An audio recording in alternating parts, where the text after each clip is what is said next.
সাধারণত মন্ত্রী মানে কড়া নিরাপত্তা, একাধিক গাড়ির কনভয় এবং বিশেষ প্রোটোকল। কিন্তু সেই চেনা ছবির বাইরে গিয়ে এবার এক ভিন্ন বার্তা দিলেন রাজ্যের অর্থমন্ত্রী। সাংবাদিকদের সঙ্গে কথা বলতে গিয়ে তিনি জানান, আগরতলায় অবস্থানকালে তিনি কোনো নিরাপত্তা রক্ষী নেবেন না। এয়ারপোর্ট থেকে সরকারি কোয়ার্টার এবং প্রতিদিন মহাকরণে যাতায়াত করবেন স্কুটিতে। মন্ত্রীর এই ঘোষণার পর রাজনৈতিক মহল থেকে সাধারণ মানুষের মধ্যে শুরু হয়েছে জোর চর্চা। কেউ বলছে এটি সাধারণ মানুষের কাছাকাছি থাকার বার্তা, আবার কারোর মতে এটি ভিআইপি সংস্কৃতির বিরুদ্ধে এক বড় পদক্ষেপ।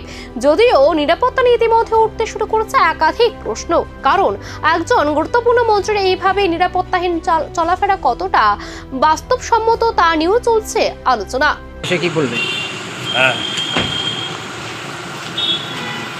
সবাই তো প্রধানমন্ত্রীর আহ্বানে সবাই স্পট ছেড়ে দিয়েছে, এই বিষয়ে আপনাকেও দেখা গেছে স্পট ছেড়ে দিয়েছে, এই বিষয়ে আপনি কি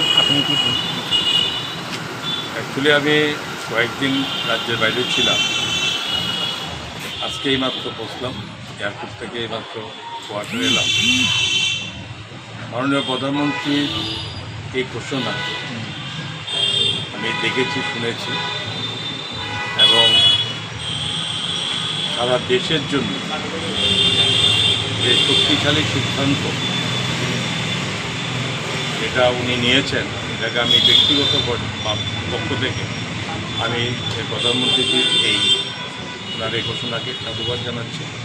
এবং ওনার এই ঘোষণার অনুপ্রেরণায় রাজ্যের মাননীয় মুখ্যমন্ত্রীও অটোমেটিক্যালি ওনারও বিভিন্ন যাতে প্রধানমন্ত্রীর এই ঘোষণাকে সাপোর্ট দেওয়া যায় ব্যবস্থা করেছেন। আমিও আজকে প্রথম এলাম, কালকে বলে দিয়েছি আমার অফিসকে, যেহেতু এয়ারপোর্ট থেকে আসবো সেহেতু অন্তত গাড়ি থেকে আসতেই হবে, লাগেজ আছে।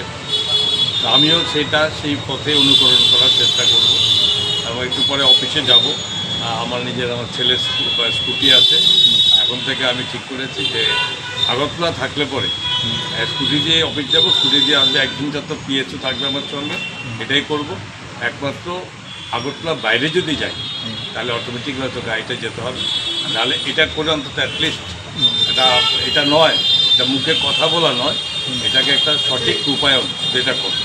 অপরদিকে মাননীয় মুখ্যমন্ত্রীর কথা বলবো যে অর্থদপ্তর আমি আসি, সেখানে আরও সার্বিকভাবে সরকারের কীভাবে আরও কিছু করা যায় সেটাও অলরেডি উনি ঘোষণা করেছেন, ওয়ার্ক ফ্রম হোম, এবং তার সঙ্গে এটারও যাতে কীভাবে করা যায়। এখন প্রশ্ন একটাই, কি শুধুই সরল জীবনযাপনের বার্তা, নাকি রাজনীতির ময়দানে নতুন ইমেজ গড়ার বড় কৌশল? নিরাপত্তা ছাড়া স্কুটিতে মন্ত্রী যাতায়াত সত্যি কি বদলে দেবে ভিআইপির সংস্কৃতির পুরনো ধারণা, নাকি সামনে আসতে পারে নতুন কোনো বিতর্ক বা নিরাপত্তা সংশয়? রাজ্যের রাজনৈতিক মহল এখন তাকিয়ে সেদিকেই।